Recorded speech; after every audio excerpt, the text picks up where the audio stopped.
नमस्कार, आप लोग देख रहे हैं सारसा नाव और मैं हूं आपके साथ संदीप मिश्रा। आज हम बात कर रहे हैं एक ऐसी सच्चाई की जो रोज हमारी रसोई तक पहुंच रही है, लेकिन शायद उस पर ध्यान कम जाता है। सारसा ही नहीं बल्कि पूरे बिहार की सब्जी मंडियों में इन दिनों एक तस्वीर साफ दिखाई दे रही है। फूल गोभी को छोड़ दें तो लगभग सभी सब्जियां पश्चिम बंगाल से आ रही है। परवल हो, भिंडी हो, करेला हो या फ्रेंच बीन, कटहल, मूली, शिमला मिर्च और यहां तक कि कद्दू तक आज बाजार में बंगाल से आए हुए नजर आते हैं। अगर आप सब्जी मंडी जाएं तो व्यापारी भी यही बताते हैं कि स्थानीय सब्जी की आवक काफी कम हो गई है, जबकि बाहर से आने वाली सप्लाई लगातार बढ़ रही है। कहाँ घर हुआ? सहरसा। नाम क्या हुआ? ढोलन मंडल। ढोलन जी बताइए, ये हाँ। मिर्ची कहाँ से लाए? ये बंगाल का है। बंगाल का मिर्ची आ रहा है? बिलासपुर का।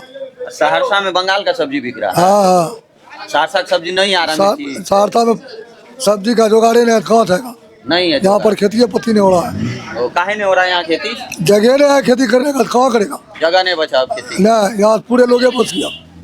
कितना साल से आप सब्जी बेच रहे हैं? हाँ, 1972 से। तब तो आपको ज्यादा पता होगा। हाँ, बुरे पता है। अब सवाल उठता है, जब बिहार की जमीन उपजाऊ है, मौसम खेती के अनुकूल है, तो फिर सब्जियों के लिए दूसरे राज्यों पर निर्भरता क्यों? इसके पीछे कई वजह है। किसान बताते हैं कि सब्जी की खेती में लागत बढ़ गई है, बीज महंगे हैं, खाद और कीटनाशक का खर्च बढ़ा है और सिंचाई की समस्या आज भी पूरी तरह हल नहीं हो पाई है। दूसरी तरफ मंडी तक पहुंच और फसल की सही दाम कई किसानों को नहीं मिल पाता। ऐसे में किसान सब्जी की खेती छोड़कर दूसरे विकल्प तलाशने लगते हैं। पहले जो सब्जी बेचते थे 20 साल से आप बेच रहे हैं। हाँ। और अभी में कुछ बदलाव नजर आ रहा है आपको? दिन पर दिन महंगा होता है, महंगा बिकता है, सस्ता होता है, सस्ता सब्जी महंगा होते जा रहा है। सब्जी आ कहाँ से रहा है?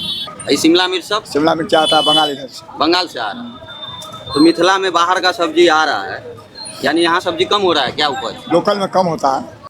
वहीं पश्चिम बंगाल में सब्जी उत्पादन बड़े पैमाने पर होता है। वहां की सप्लाई चेन भी मजबूत है, जिसका सीधा फायदा बिहार की मंडियों को मिलता है। नतीजा ये होता है कि बाजार जल्दी और सस्ती सप्लाई के लिए बंगाल की सब्जियों पर ज्यादा निर्भर हो जाता है। ग्राहक के लिए सब्जी उपलब्ध होना जरूरी है, लेकिन इस तस्वीर का एक दूसरा पहलू भी है।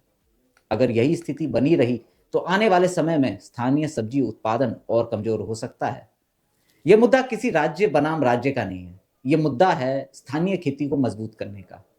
जरूरत इस बात की है कि किसानों को बेहतर समर्थन मिले, सिंचाई और बाजार की व्यवस्था सुधरे, ताकि बिहार सिर्फ सब्जी का उपभोक्ता नहीं बल्कि बड़ा उत्पादक भी बन सके। आज की हकीकत यही है कि बिहार की मंडियों में सब्जियां तो भरपूर है, लेकिन उसमें स्थानीय पहचान कम होती जा रही है। इसी पर थी हमारी ये आज की विशेष रिपोर्ट। बाकी तमाम खबरों के लिए देखते रहिए सहरसा नाव। नमस्कार।